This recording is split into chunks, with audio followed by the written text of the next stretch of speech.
Hi friends, பாருங்கள் friends, வந்து பார்த்திங்கன்னா மணத்தக்காளி கீரை அன்றைக்கி ஒரு வீடியோஸில் போட்டிருந்தேன் இல்லைங்களா. அதனால தான் இப்போ வந்து பார்த்திங்கன்னா நானே உங்களுக்கு செஞ்சு காட்டுறேன் பாருங்கள்.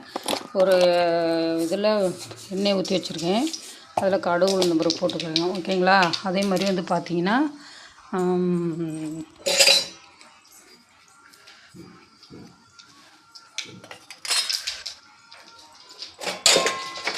கடலைநூறு போட்டு கடலைப்பருப்பு சொன்னேன்ல ஃப்ரெண்ட்ஸ், கடலைப்பருப்பு வேணுங்கிற அளவுக்கு உங்களுக்கு போட்டுக்கலாம், நிறைய வேணாலும் போட்டுக்கலாம், கொஞ்சம் வேணாலும் போட்டுக்கலாம், ஓகேங்களா.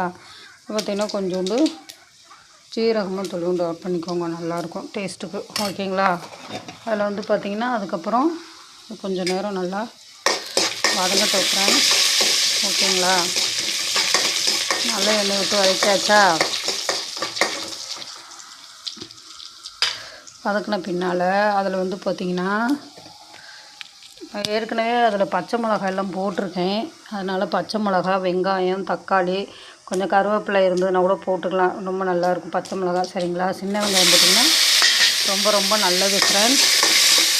சின்ன வெங்காயம் பார்த்திங்கன்னா அவ்வளோ ஒரு ஹெல்த்துக்கு நல்லது. அதனால் மேக்ஸிமம் நான் பார்த்திங்கன்னா சின்ன வெங்காயம் இருந்ததுன்னா சின்ன வெங்காயம் தான் போட்டுக்குவேன். பெரிய வெங்காயம் இருந்ததுன்னா, சின்ன வெங்காயம் இல்லை அப்படின்னா பெரிய வெங்காயம் போட்டுக்கலாம். மிளகாய், வரமிளகாய் வந்து பார்த்திங்கன்னா நான் 3 தான்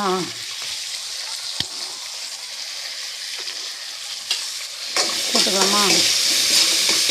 நல்லா வதக்கி விடுங்க போதும். ஓரளவு நல்லா வதங்கி வந்த பின்னாடி மணத்தக்காளி கீரை ஏற்கனவே வந்து பார்த்திங்கன்னா நாங்கள் நல்லா கழுவிட்டு தண்ணியில்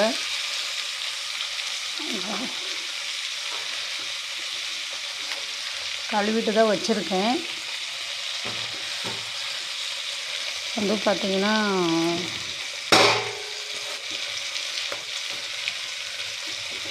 அதை நல்லா அள்ளி போட்டுக்கிட்டாச்சு, ஓகேங்களா.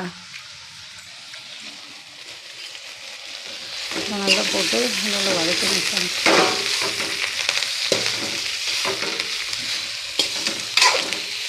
நல்லா எண்ணெய் ஊற்றி வெறும் நேரம் அவங்க கொஞ்சம் நல்லா வதங்கின பின்னால் கொஞ்சோண்டு வந்து பார்த்திங்கன்னா புளியை ஆட் பண்ணிக்கலாம். புளி எடுத்து வச்சுருக்கிறேன், இப்போ வேணாலும் போட்டுக்கலாம், இல்லை அப்புறம் வேணாலும் போட்டுக்கலாம். நான் போட்டுட்டேன் ஒரு மறந்துட்டேன்னா என்ன பண்ணுறதுன்னு சொல்லிட்டு.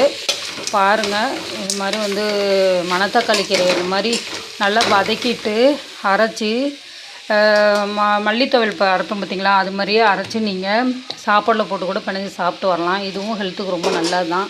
சில குழந்தைகள் வந்து பார்த்திங்கன்னா சாப்பிட மாட்டாங்க, அதுக்கு இந்த மாதிரி செஞ்சு தந்திங்கன்னா ரொம்ப நல்லா, ரொம்ப ரொம்ப ஹெல்த்துக்கு நல்லது ஃப்ரெண்ட்ஸ், ஓகேங்களா. பாருங்கள் ஃப்ரெண்ட்ஸ்,